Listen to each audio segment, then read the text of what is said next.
नमस्कार, हरियाणा वार्ता टीवी के इस अंक और विश्लेषण में आपका स्वागत है। मैं हूं राम गोपाल गार्गे। जींद और सोनीपत की जन आशीर्वाद रैलियों में हरियाणा भाजपा प्रदेश अध्यक्ष मोहन लाल बड़ोली और सीएम नायब सैनी की जोड़ी अपने पूरे लय और ताल में नजर आई, और लय भी ऐसी कि कांग्रेस और विपक्ष की सारी अफवाहों पर जो वो कई दिन से फैला रही थी कि सीएम नायब सैनी और प्रदेश अध्यक्ष भाजपा के मोहन लाल बड़ोली के बीच कुछ अच्छा नहीं है, दोनों ने पानी फेर दिया। इन रैलियों में दोनों ने स्पष्ट कर दिया कि प्रदेश अध्यक्ष मोहन लाल और सीएम नायब सैनी के बीच कैसी भी कोई दरार नहीं है, और भाजपा में एंटी इनकम्बेंसी का कोई डर भी नहीं है। एक काम अच्छा हुआ कि इन रैलियों में पूर्व मुख्यमंत्री मनोहर लाल खट्टर नहीं आए।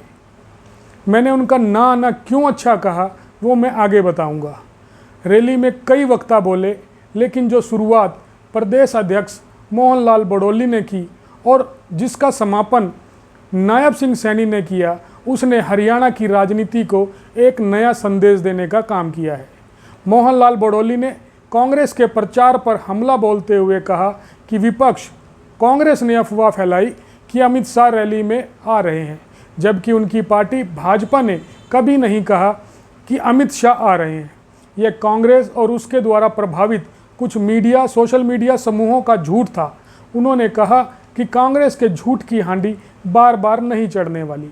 उन्होंने ये भी कहा कि हमने 56 दिन में नायब सैनी का छोटा सा ट्रेलर देखा है, पूरी फिल्म आना अभी बाकी है।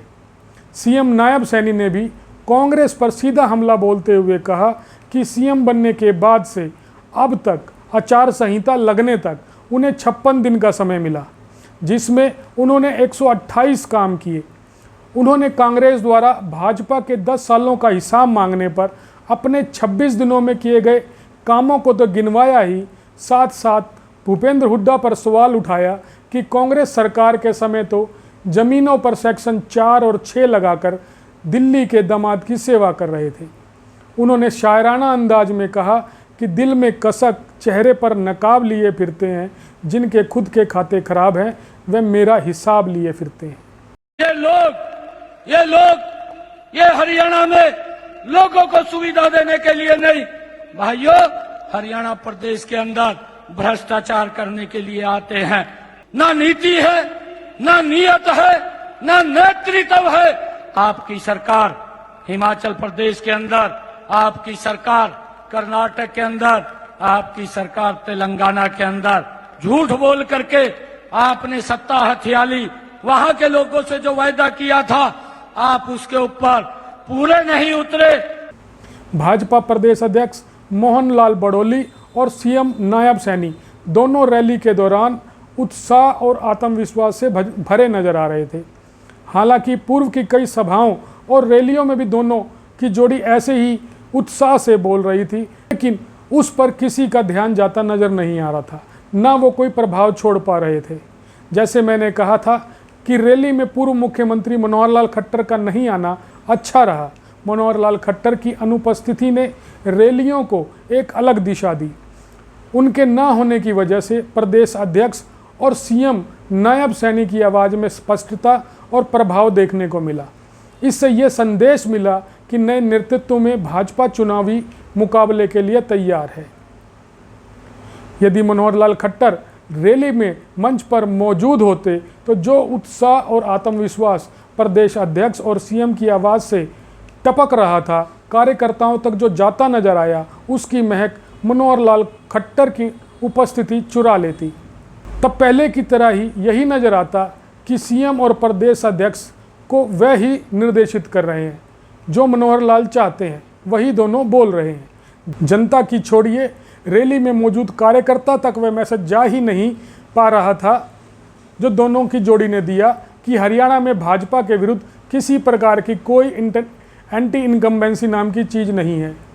आम भाजपा कार्यकर्ताओं ने 10 वर्षों बाद शायद महसूस किया होगा कि नए नेतृत्व में इस बार चुनाव लड़ने जा रहा है।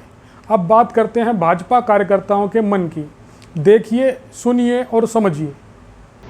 हमें छोटा कार्यकर्ता कह लो, छोटा नेता कह लो, कुछ भी कह लो, परंतु हमारा एक लंबा समय, हमारा इस पार्टी में 30 साल के करीब का हमारा जो अंतराल है वो हमने पार्टी के लिए दिया है।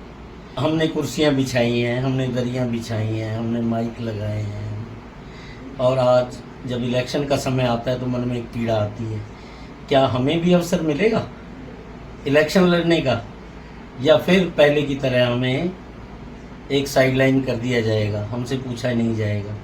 कई बार हमारे घर के भी कहते हैं कि पार्टी ने क्या दिया आपको। इसके मद्देनज़र मैंने मन में ये विचार किया कि मुझे भी इलेक्शन लड़ना चाहिए पानीपत शहरी विधानसभा से। इसके चलते मैंने अपना आवेदन पत्र हमारे प्रदेश अध्यक्ष श्री मोहन लाल बड़ौली जी को उनके निवास स्थान पर अपना आवेदन पत्र दिया।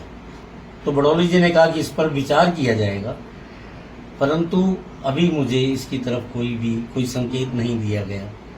जजपा के नेताओं का पार्टी में शामिल किया जाना उन सीटों पर भाजपा कार्यकर्ताओं को नागवार गुजरना तय है जिन पर पूर्व जजपा विधायकों को भाजपा नेतृत्व टिकट देगा।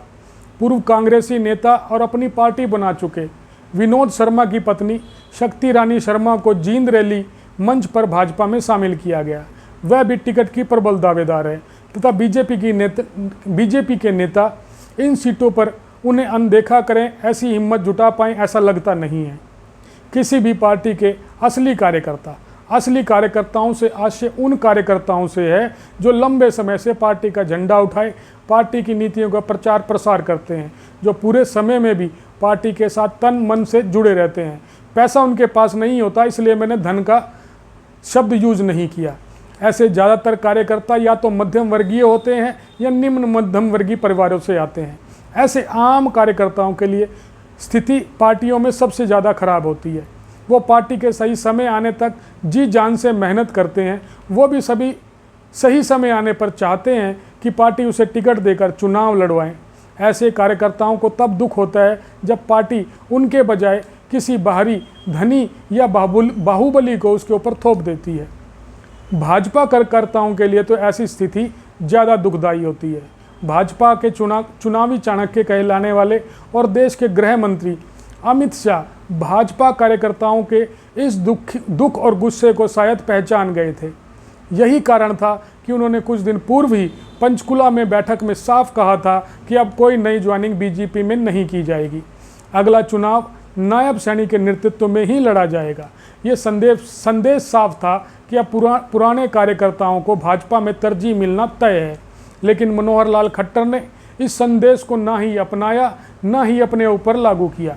केंद्र में मंत्री बनाए जाने के बाद भी अब तक 1 सितंबर की रैलियों को छोड़ दें तो उनकी मौजूदगी प्रदेश के हर छोटे बड़े कार्यक्रम में नज़र ही नहीं आई, बल्कि ऐसे लग रहा था जैसे वो ही हर कार्यक्रम में मुख्य अतिथि और संयोजक हैं। उनकी उपस्थिति ने जनता और भाजपा कार्यकर्ताओं को यही मैसेज दिया, यही संदेश दिया कि नायब सैनी मात्र एक मुखौटा हैं, असली चेहरा मनोहर लाल ही हैं। यही कारण रहा कि सीएम बनने के बावजूद नायब सैनी से या प्रदेशाध्यक्ष मोहन लाल बड़ौली से अब तक भाजपा कार्यकर्ता भी कनेक्ट नहीं कर पाए हैं। शायद हरियाणा में मनोहर लाल की उपस्थिति ही वह बड़ा कारण भी रहा है कि नायब मनोहर लाल की जनता से जुड़ी उन 2 योजनाओं पर भी कोई बात नहीं कर पाए हैं, जो आज भाजपा से हरियाणा की जनता की नाराजगी का सबसे बड़ा कारण बन चुकी हैं। तीसरी भी है प्रशासनिक तंत्र पर मनोहर लाल की ढीली पकड़ और अधिकारियों का भ्रष्टाचार। मैं पहले भी अपनी दूसरी वीडियो में इन 2 योजनाओं के बारे में बात कर चुका हूँ। ये 2 योजनाएं हैं परिवार पहचान पत्र और प्रॉपर्टी आईडी। सोनीपत और जींद की रैलियों में तो नायब मोहन की जोड़ी भाजपा कार्यकर्ताओं में अपनी छाप छोड़ने में सफल रही। अच्छा होता कि वो इन 2 योजनाओं से भी प्रदेश की जनता को निजात दिलवा पाते, या कम से कम इस पर बोलते, कोई निर्णय लेते तो और अच्छा होता। इन योजनाओं पर जीते जनता से सीधे संवाद कर वो जनता से सीधे जुड़ सकते थे। खैर, अगर दोनों मनोहर छाया से बाहर निकल पाए तो ऐसे ही मौके अभी आगे भी हैं। इस रैली में पहले अमित शाह और फिर मनोहर लाल खट्टर का भी ना आना भविष्य का एक संकेत भी हो सकता है कि इशारों को ना समझने वाले या समझकर भी अनदेखा करने वाले मनोहर लाल खट्टर को अब खुलकर समझा दिया गया है कि उन्हें अब हरियाणा भाजपा से दूरी बना लेनी चाहिए।